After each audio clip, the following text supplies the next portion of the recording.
আমরা যাচ্ছি দুন প্রথম দিন যেদিন টিকিট খোলে সেদিনকেই টিকিট কাটি, মানে একটা বিশাল টিকিট বিভ্রাট। 4 ঘন্টা আগে যখন কনফার্ম টিকিট পেলাম তার আগে পর্যন্ত যে আমার কি অবস্থা ছিল আমি মানে বলে বোঝাতে পারবো। সেই কারণে টিকিটগুলো ক্যান্সেল করতে চাই এবং আমারটাও যেহেতু তার সে দুটো টিকিটই ক্যান্সেল করে দেয়, দুটো ওয়েটিং লিস্ট ছিল 145 সিটার এসিতে। এখন আমি মানে কনফার্ম টিকিট পেয়ে গেছি। টিকিট কিভাবে কনফার্ম হলো আমি প্রত্যেকটা স্ক্রিনশট তুলে রেখেছি, আপনাদের সঙ্গে শেয়ার করব। আপনাদের সঙ্গে স্টেশনগুলো, সেখানকার লোকজন এবং কতক্ষণ করে দাঁড়াচ্ছে, কতক্ষণে ট্রেনটা পৌঁছচ্ছে। 11টা পৌঁছে গেছি দুর্গাপুর স্টেশন।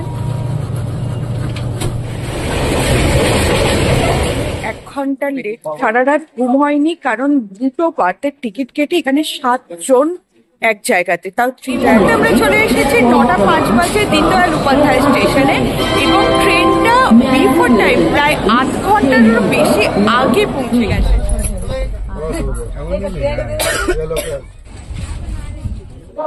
হাওড়া থেকে প্রায় 700 কিলোমিটার অতিক্রম করে এবং প্রায় 30টা স্টেশন অতিক্রম করে আমরা পৌঁছে গেছি এখন বেনারস স্টেশন এবং ট্রেন যথারীতি 1 ঘন্টা লেট।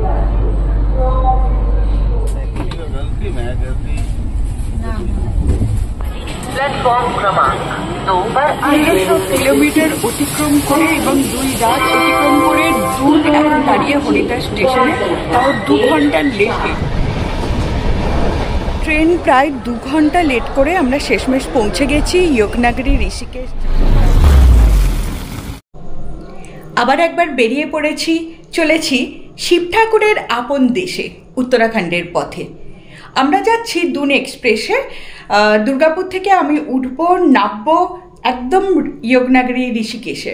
হরিদ্বারে নামছি না, যেহেতু দুনে যাচ্ছি তাই একেবারে ঋষিকেশে নামবো। এবার আমাদের গন্তব্য তুঙ্গনাথ, সঙ্গে দেউরিয়াতাল এবং রোহিণী বুগিয়াল। তো প্রোগ্রামটা অনেকদিন আগেই আমি ঠিক করি, সেই অনুযায়ী আমি একটা গ্রুপ তৈরি করার চেষ্টাও করি, কিন্তু এই সময়তে যেহেতু তুঙ্গনাথ খোলা থাকে না তো কেউ যেতে চায়নি। যাই হোক, আমি অ্যাকচুয়ালি যাচ্ছি রডোডেন্ড্রন ট্রেকের জন্যই, তো সেই জন্য চেয়েছিলাম সেরকম কিছু জন যাতে যাক। তো আমার সঙ্গে আরও 3-4 জন যুক্ত ছিল। তো সেই মতো আমরা প্রথম দিন যেদিন টিকিট খোলে সেদিনকেই টিকিট কাটি, মানে একটা বিশাল টিকিট বিভ্রান্তি ঘটেছে এবং আজকে আমি বেরোচ্ছি 11 তারিখ। জাস্ট 4 ঘন্টা আগে যখন কনফার্ম টিকিট পেলাম তার আগে পর্যন্ত যে আমার কি অবস্থা ছিল আমি মানে বলে বোঝাতে পারবো না। তো যাই হোক, যেটা ঘটনা সেটা হচ্ছে যেদিনকে টিকিট ওপেন হয় সেদিনকে আমি যখন টিকিট কাটি আমার ওয়েটিং লিস্ট 12। তো টিকিট কাটি, তারপরে আমার সঙ্গে 2 জন ভাই বোন যাবে বলে ঠিক করলো। তাদের টিকিট কেটেছে, তাদের আরএসি হয়, যেহেতু স্লিপারে কেটেছিল, আমার 3 টায়ার এসিতে ছিল। তো তারপরে আরেকজন আমার সঙ্গে যাবে বলে ঠিক করে, সে বলে যে আমি যেহেতু যাব এখন আর টিকিট নেই, তো এখান থেকে দিল্লি হয়ে যাই বলে পূর্বা এক্সপ্রেসের টিকিট কাটবো। পূর্বা এক্সপ্রেসের টিকিট কাটলো, আরএসি ছিল পূর্বা। এবং আসারটা আমাদের দুন যেদিনকে খোলে সেদিনকে দুনের টিকিট কাটি ঋষিকেশ থেকে, দুটোই কনফার্ম ছিল। কিন্তু আমাদের 11 তারিখের 1 সপ্তাহ আগে মোটামুটি সে বলে যে সে যাবে না, সে অন্যদিকে যাবে এবং তার টাকার সেই মুহূর্তেই খুব প্রয়োজন, সেই কারণে টিকিটগুলো ক্যান্সেল করতে চায় এবং আমারটাও যেহেতু তার সঙ্গে ছিল এবং আমার সেই মুহূর্তে যেহেতু মাসের একদম শেষ, আমার টাকা দেওয়া সেই সময়তে সম্ভব ছিল না। আমি বললাম যে আমি মাইনেটা পেয়ে 1 তারিখে দিয়ে দেবো, তো তার সেই মুহূর্তেই টাকার দরকার ছিল। যাই হোক, তো সে দুটো টিকিটই ক্যান্সেল করে দেয়, দুটো 4টে আর কি ক্যান্সেল করে দেয়। আমি কিছু বলিনি, আমি তো জানি যে মহাদেব সবসময় আমার সঙ্গে আছেন। যাই হোক, আমি মোটামুটি তারপরে 3-4 তারিখ নাগাদ আমি টিকিট কাটি আবার দুনেতেই। ওয়েটিং লিস্ট ছিল 145।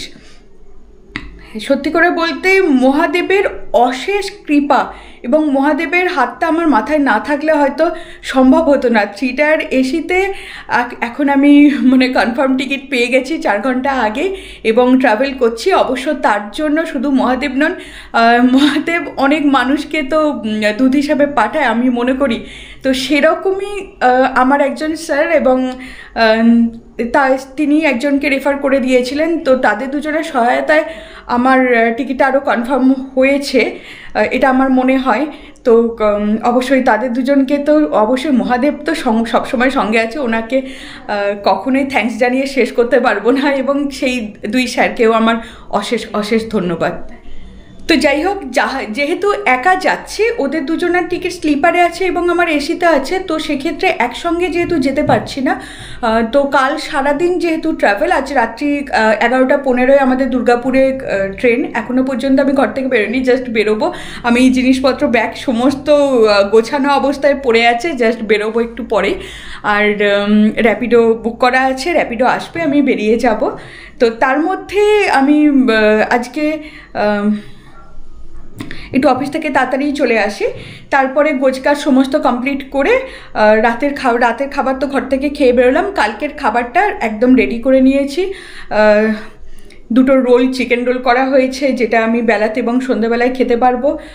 রাতের এবং দুপুরের জন্য পরোটা, চিকেন, তার সঙ্গে পাউরুটি আছে, কলা, সমস্ত কিছুই নিয়ে নিয়েছি। মানে আমি যা যা খাই আর কি, আমি ওরকম খাবো না, আমার খেতে ইচ্ছা করছে কিন্তু আমি খাবো না, এরকমভাবে চলতে পারি না। যাই হোক, আমি টুকটুক করে বেশ কিছুক্ষণ খাই। তো একা যেহেতু ট্রাভেল করব বলে সমস্ত জিনিস আমার কাছে রাখতে হয়, তো সেই মতো সমস্ত গুজগাছ করে চলুন যাই এবার হরিদ্বার ঋষিকেশের পথে।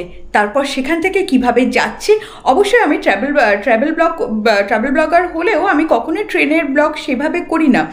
গ্রামগঞ্জের ব্লগ তো অবশ্যই করি, আপনারা জানেন আমি ভীষণ ভালোবাসি। তো এবার এই ঘটনাটা, মানে এই টিকিট কিভাবে কনফার্ম হলো, আমি প্রত্যেকটা স্ক্রিনশট তুলে রেখেছি, আপনাদের সঙ্গে শেয়ার করব। তো মানে আমার সঙ্গে যা যা ঘটেছে, মানে চিন্তা করতে পারবেন না। আজকে 4 ঘন্টা আগে পর্যন্ত আমি যা টেনশনে ছিলাম, ভাবা যায় না।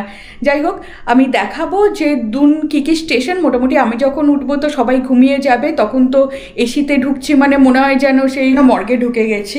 তো আমি তো মোটামুটি 11টা সাড়ে 11টায় উঠবো, তখন মোটামুটি সবাই ধরুন ঘুমিয়ে যাবে। তো পরের স্টেশনগুলো আপনাদের সাথে শেয়ার করতে পারবো না, কিন্তু তারপরে সকালবেলাটা সারাদিন আমি করব কি, আমি অবশ্যই আপনাদের সঙ্গে স্টেশনগুলো, সেখানকার লোকজন এবং কতক্ষণ করে দাঁড়াচ্ছে, কতক্ষণে ট্রেনটা পৌঁছচ্ছে। ট্রেনটা অ্যাকচুয়ালি যোগনগরী ঋষিকেশে পৌঁছানোর কথা কাল বাদ দিয়ে পরশুদিন সকাল 7টায়, সেরকমই গাড়িও বলে রাখা আছে। দেখা যাক কি পরিস্থিতিতে আমরা পৌঁছোই। সঙ্গে থাকুন, আমার সঙ্গে থাকুন অবশ্যই তেপান্তর দ্য এক্সপ্লোরারে।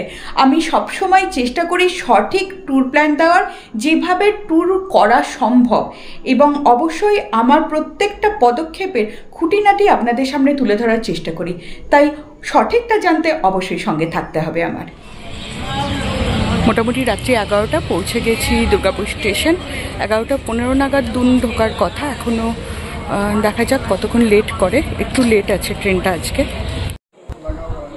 1309 দুন এক্সপ্রেস, যা প্রত্যহ হাওড়া থেকে সন্ধ্যা 8:25 ছেড়ে শ্রীরামপুর, চন্দননগর, ব্যান্ডেল, বর্ধমান, পানাগড় অতিক্রম করে দুর্গাপুরে পৌঁছায় রাত 11:15 এবং 68টা স্টেশন পেরিয়ে 69তম স্টেশন যোগনগরী ঋষিকেশে পৌঁছায় একদিন পর, অর্থাৎ পরশু সকাল 7:10 আমাদের পৌঁছানোর কথা যোগনগরী ঋষিকেশ।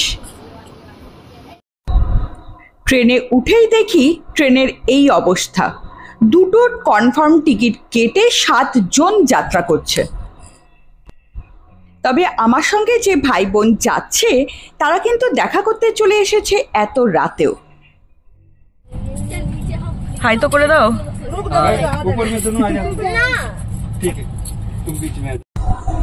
এখন সকাল 7টা। ঘুম ভেঙে দেখি ট্রেন পেরোচ্ছে সোন নদী। সোন নদীর ওপর নির্মিত নেহেরু সেতু, যা বিহারের দেহরিয়ন সন ও সোন নগরকে যুক্ত করেছে। মোট 3059 মিটার লম্বা 93টি পাথরের স্তম্ভের ওপর নির্মিত এই বিশাল সেতু। এটি নির্মিত হয় 1900 সালে এবং তখন এটি ছিল ভারতের দীর্ঘতম এবং বিশ্বের দ্বিতীয় দীর্ঘতম রেল সেতু।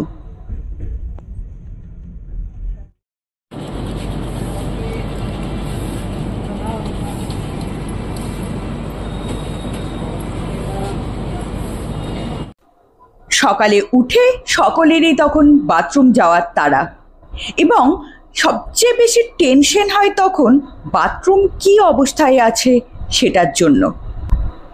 এবং তার থেকেও বড় ব্যাপার, আমার যেহেতু B1-এর টিকিট ছিল এবং B1-এর পরেরটাই স্লিপার, সেই কারণে স্লিপারের অনেকেই B1-এর দিকে বাথরুম করতে আসছিলেন। তার জন্য একটা নোংরা হওয়ার সম্ভাবনা থাকতে পারতো, কিন্তু কিছুক্ষণ অন্তর অন্তরই দেখা যাচ্ছিল যে বাথরুম পরিষ্কার পরিচ্ছন্ন করা হচ্ছিল এবং সত্যি বলতে পুরো ট্রেন একদম প্রথম থেকে শেষ পর্যন্ত বাথরুম আমরা ভীষণই পরিষ্কার পেয়েছি।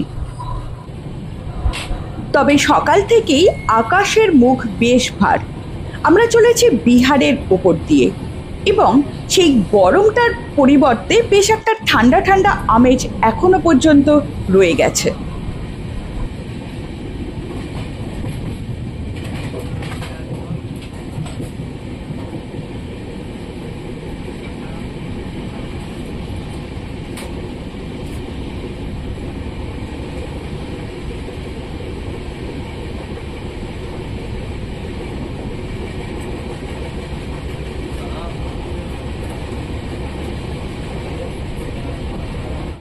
শুক্রবার সকলকে একটা নতুন দিনের শুভেচ্ছা।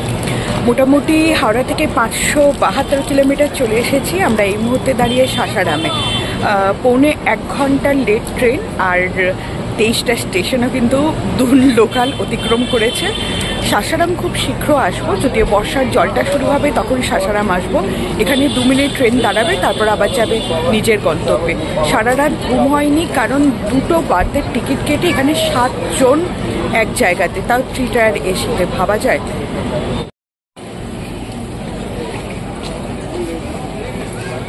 झालमुड़ी चटपटा कुरकुरा भुजिया jhalmuri via Kashi Varanasi has arrived on platform number 5.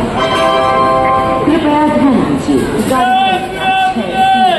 তখন সাসারামে ছিলাম, বলছিলাম ট্রেনটা বেশ 1.25 ঘন্টা লেটে চলছে।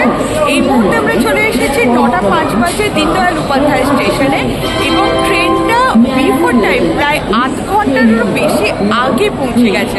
তাই এখানে তো অলরেডি 10 মিনিট দাঁড়ানোর কথা, তার সঙ্গে আরও 8 ঘন্টা আগে এসছে, মানে প্রায় 40-50 মিনিট এখন এই দীনদয়াল উপাধ্যায় ট্রেন দাঁড়াবে, তারপর যাবে নিজের গন্তব্যে। দেখা যাক, ওইদিকে তো শুনছি বৃষ্টি হচ্ছে, মানে সাড়ের দিকে। তো কতক্ষণে এটা হরিদ্বার পৌঁছাবো। আচ্ছা, আমি চা নিতে নেমেছি অ্যাকচুয়ালি, কারণ ট্রেনে যেগুলোই উঠছে সবই দুধ চা, লচা উঠছে না। তো যদি স্টেশনে পাওয়া যায় সেটার আশাতেই আর কি এসেছি।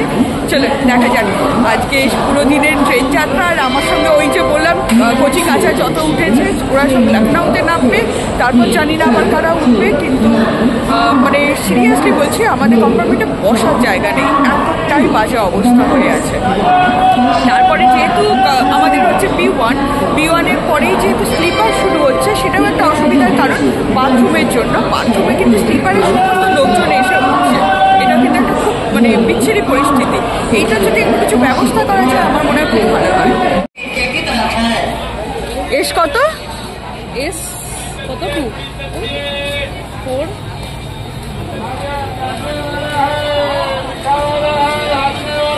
এইখানে হয়তো পাওয়া যেতে পারে।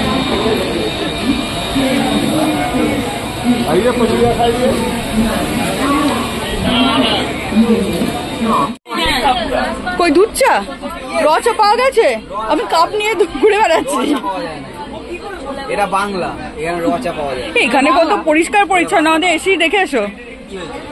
ওই তো बनारस में भी तो 50 करके ही मिलता है, कोलकाता में भी 50 करके ही मिलता है।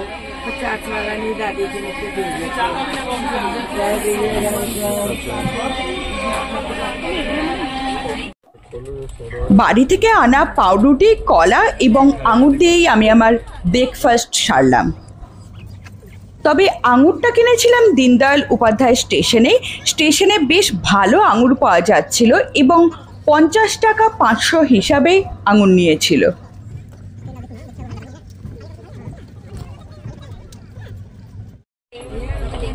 দীনদয়াল উপাধ্যায় থেকে ট্রেন বেশ দেরি করেই ছাড়লো এবং এগোতে যেন ইচ্ছা করছিল না, একটুখানি গিয়ে আবার সে দাঁড়িয়ে পড়ল।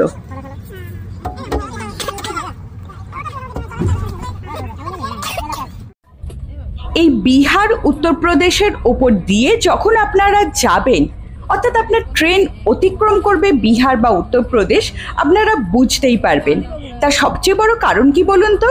এখানের বাড়ি ঘরগুলো বিশাল বিশাল বাড়ি, কিন্তু কোনো বাড়িতেই না আছে কোনো প্লাস্টার, না আছে রং করার কোনো ব্যাপার।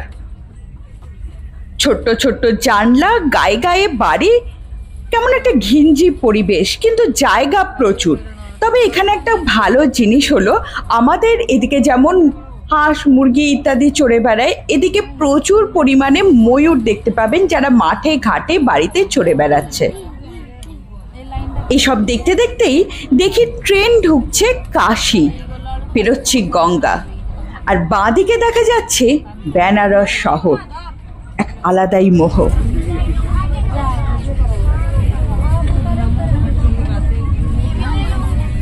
बनारस, हाँ बनारस काशी बेटा, काशी काशी है, आगे बनारस काशी है।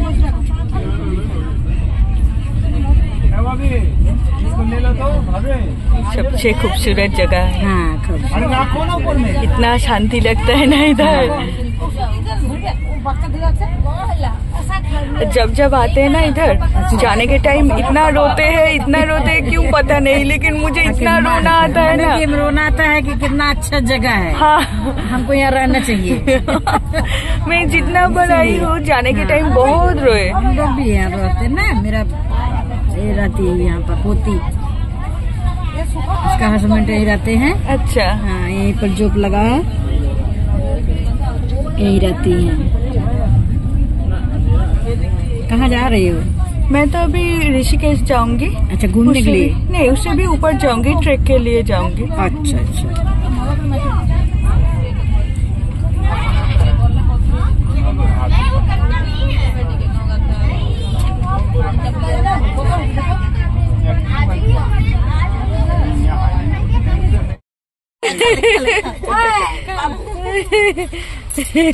उसका कोई देने से मन नहीं भरेगा।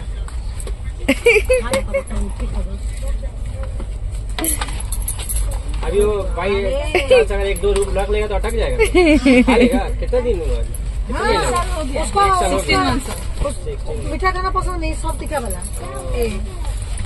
वो तो इसलिए तो उल्टी कर दिया ना, उसको ये सब दे देगा, सब खा लेगा, चीज फिर सब। फूड में शुरू झाल खा खाচ্ছে। हाँ कुछ मिष्टी खाবে না, आप निकालो वो खाएंगे। कुछ भी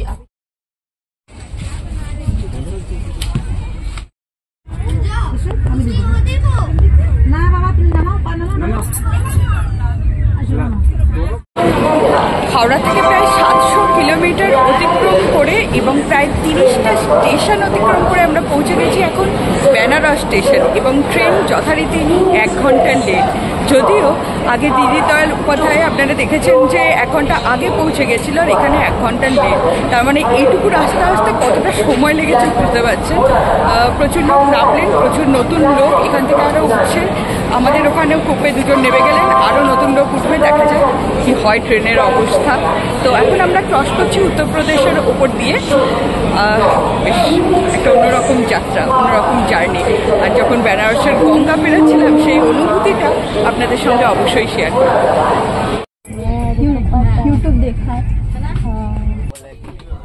এভাবে কিছুক্ষণ অন্তর অন্তরই কূপের ভেতর পরিষ্কার করছিল অবশ্যই, কিন্তু তারা আবার প্রত্যেক যাত্রীর কাছে পয়সাও নিয়ে যাচ্ছিল।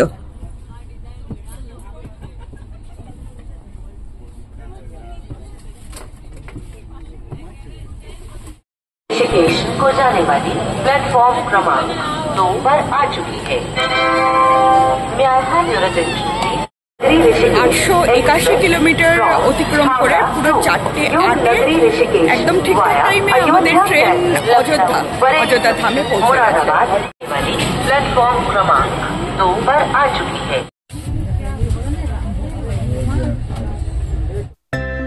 এরপর পরন্ত বিকালে গা ভাসিয়ে এসে এগিয়ে চলেছে নিজের গন্তব্যে।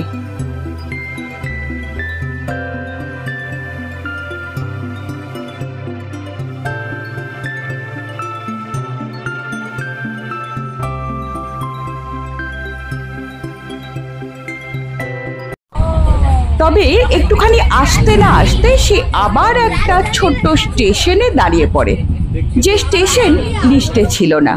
এবং সেখানে প্রায় ঘন্টা খানেক দাঁড়িয়ে থাকে। আমরাও সবাই নেমে পড়লাম ট্রেন থেকে এবং বেশ কিছু ছবি ভিডিও তুলে নিলাম এই ছোট্ট স্টেশনটিতে। রাত হয়ে গেছে, ট্রেন ঢুকছে লখনউ জংশন এবং আমাদের সামনাসামনি যারা ছিলেন তারা নেমে গেল লখনউ জংশনে। এখন মোটামুটি ফাঁকা। তারপর থেকে অভিজ্ঞতা আরও ভয়াবহ। একটা দুটো করে লোক উঠছে নামছে।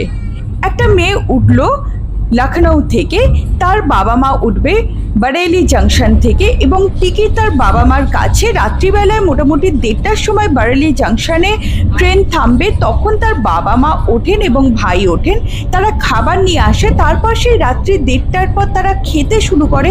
প্রায় 2 ঘন্টা ধরে তারা তাদের খাবার শেষ করে নামবে হরিদ্বারে। এই ছিল ট্রেনের অবস্থা। দেখতে দেখতে সারা রাত ঘুম তো আর হলো না, আগের দিনও ঘুম হয়নি। দেখলাম সকাল হয়ে গেছে। ভোরের আলোর সঙ্গে সঙ্গে ট্রেন ঢুকছে হরিদ্বার স্টেশন।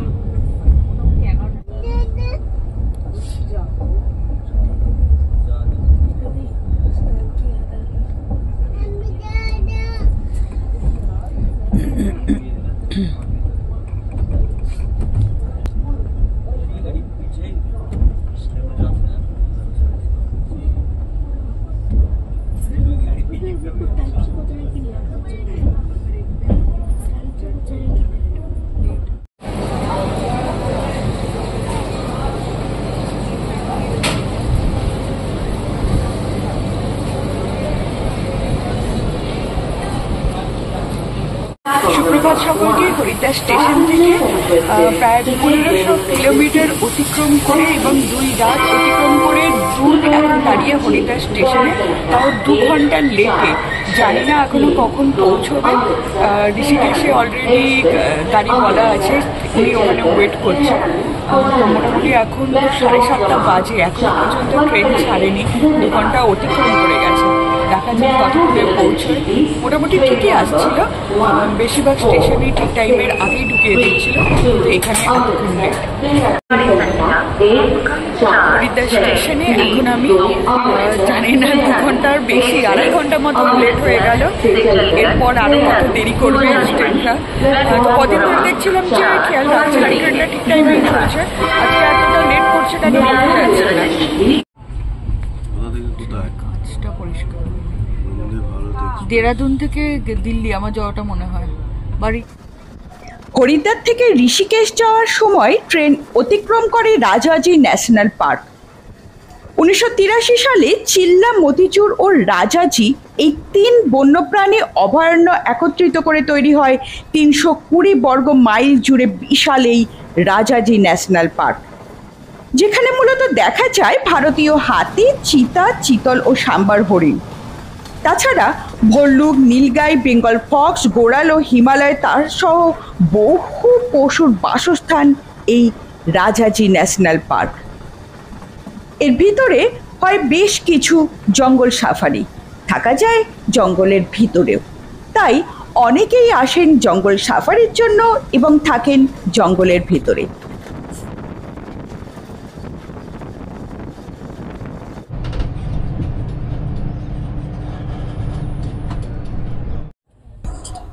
হরিদ্বার থেকে মিনিট 10 সময় অতিক্রম করে ট্রেন এসে দাঁড়ালো যোগনগরী ঋষিকেশে।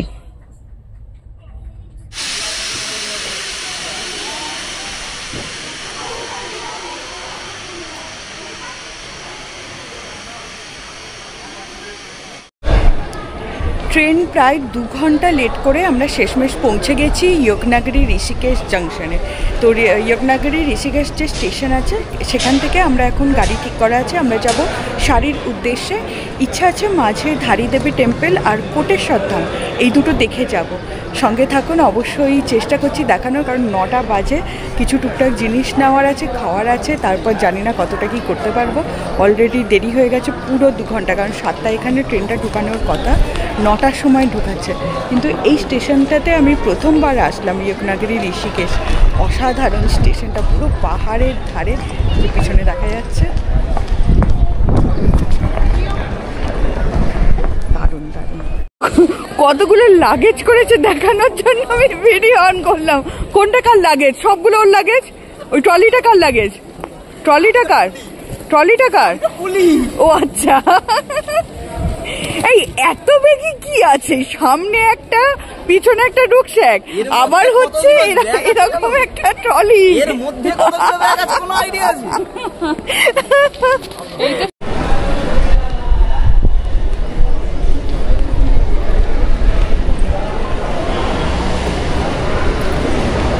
এত পরিষ্কার পরিচ্ছন্ন আর সুন্দর স্টেশনটা না, সিরিয়াসলি দারুণ। কিন্তু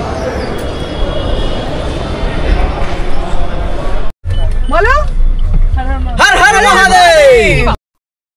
যাই হোক, 2 ঘন্টা লেটে পৌঁছে ঋষিকেশ থেকে আমাদের যাত্রা শুরু হলো সারি গ্রামের জন্য। ঋষিকেশ পেরোতে মোটামুটি 1/2 কিলোমিটার রাস্তা পেরোতে আমাদের সময় লেগে গেছিল 4.5 ঘন্টা। সেই অভিজ্ঞতা না হয় আপনাদের সঙ্গে অন্য কোনো দিন শেয়ার করব। আজ ফেরার ট্রেনের অভিজ্ঞতা কিছুটা আপনাদের সঙ্গে শেয়ার করতে চাই। যদিও তার কোনো ভিডিও আমি তুলিনি, কিন্তু সেটা অভিজ্ঞতা অনন্য, সেটা কখনোই ভোলা যাবে না।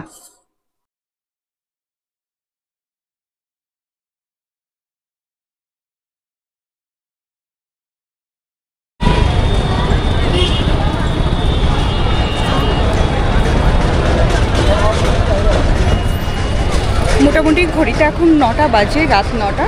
আমি চলে এসেছি হরিদ্বার স্টেশন। দুন ধরবো, দুন আছে রাত্রি 10টা 15-তে। কিন্তু তার থেকেও বড় ব্যাপার, আমার টিকিট কনফার্ম হয়নি। তৎকালে টিকিট কেটেছিলাম, যা ওয়েটিং লিস্ট হয়ে গেছিলো এবং সেটি ক্যান্সেল হয়ে গেছে। কিছু করার নেই, ট্রেনে উঠবো। টিটি যদি কোনো ব্যবস্থা করে বা কিছু টিকিটের ব্যবস্থা করে দেয় খুব ভালো কথা, তাই জেনারেল টিকিট কেটে আমি উঠবো, সেটাই চিন্তা করেছি। আর আপনাদেরকে রাতের হরিদ্বারের স্টেশনটা একটু দেখিয়ে দিই। এখানে একটা রেল প্যাটার্নের আপনার রেস্টুরেন্ট আছে, যেখানে খেতে পারেন, খাবার দাবার বেশ ভালো। আর এখানে 2 বড় বড় শিবের মূর্তি আছে, আর এটা মেন গেট। আর ডান দিকে হচ্ছে ডরমেটরি আছে, বা যেটা হচ্ছে রেলওয়ের যে রিটার্নিং রুম সেটা আছে ডান দিকে। আর বাঁ দিকে হচ্ছে এখন ক্লক রুম, আমি সেদিকে যাব।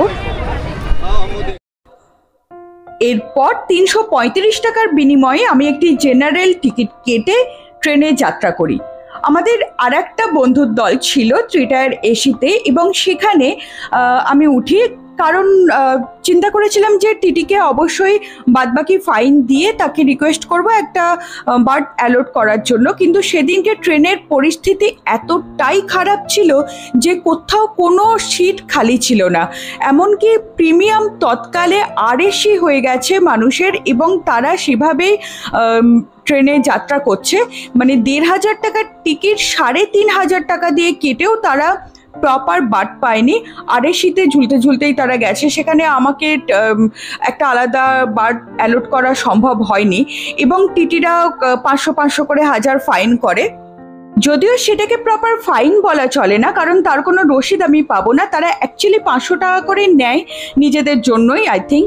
এবং আমাকে জাস্ট বসতে, যাতে আমি বসতে পাই তার একটা কি বলবো, একটা পারমিশন দেয়, এটুকুই। মানে সেই টিটি যতক্ষণ থাকবে সেই ট্রেনে আমার আর কোনো সমস্যা হবে না, অন্য কেউ কোনো সমস্যা করবে না। এভাবেই আমি 2 রাত কাটিয়ে 3য় দিন পৌঁছাই দুর্গাপুর স্টেশন।